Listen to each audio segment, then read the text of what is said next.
Hey, bonjour, bonsoir. Aujourd'hui, on se retrouve pour l'anime-manga Naruto et on commence tout de suite. C'est parti.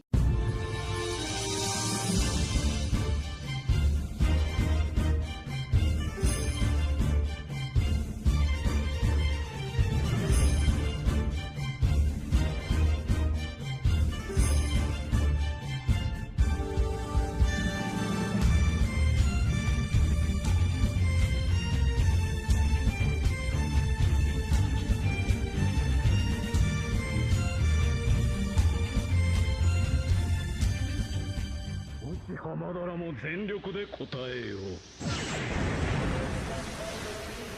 おかげも何も全てが無駄になる。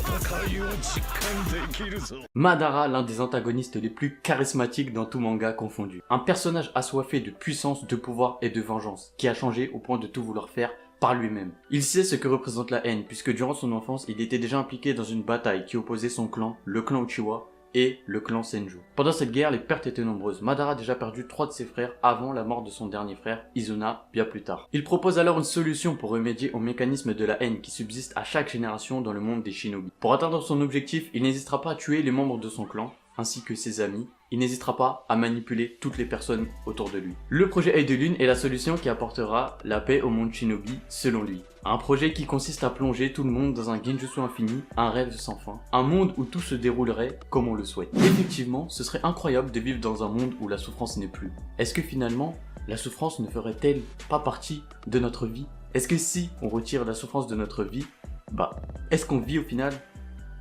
Vous avez 3 heures. Naruto s'oppose à cette solution. C'est alors qu'on a de nouveau une confrontation idéologique entre deux personnages. Même s'il y a également Obito, mais au final il veut la même chose que Madara, donc on va prendre en compte seulement Madara. La souffrance et les épreuves ont permis à Naruto d'être ce qu'il est aujourd'hui. L'histoire nous montre à travers plusieurs personnages que le rôle du shinobi est d'endurer, malgré les souffrances, malgré les difficultés, qu'il faut être capable de les accepter pour continuer à avancer. La conclusion avec ce combat idéologique que j'ai trouvé fortement intéressant, c'est qu'il a été gâché tout simplement avec l'arrivée de Madame la déesse Lapine, un personnage que je n'apprécie pas du tout. Madara perd parce que Kaguya prend sa place. Naruto va battre l'idéologie de Kaguya, une idéologie qui n'est même pas liée à la paix. Son idéologie, c'est juste de faire la guerre pour faire la guerre. Donc on se retrouve avec un Madara qui n'a pas combattu jusqu'à la fin. Un Madara, je suis désolé de dire ça, mais qui passe pour un abruti, un idiot, un crétin, tout ce que vous voulez, parce qu'il s'est fait manipuler par Madame la déesse Lapine et Kurozetsu, alors que ces personnages n'apportent rien sur l'idéologie liée à la paix. Pour résumer en gros tout ce que je viens de dire sur la fin de ce combat, sur le dénouement entre ces deux personnages, c'est que Naruto va gagner par forfait contre l'idéologie de Madara. Et c'est tellement dommage parce qu'il y avait plein de choses à raconter, mais non.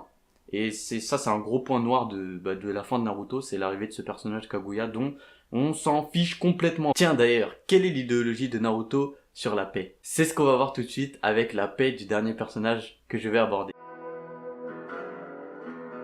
この里イタチを無にはさせん。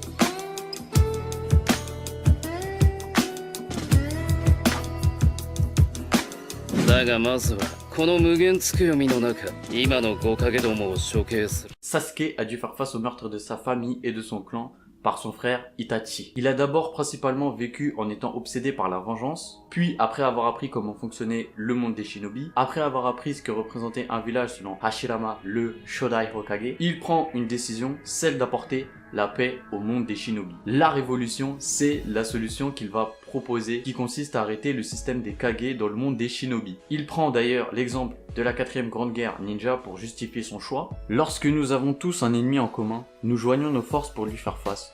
Une fois cet ennemi vaincu, combien de temps la paix va-t-elle durer?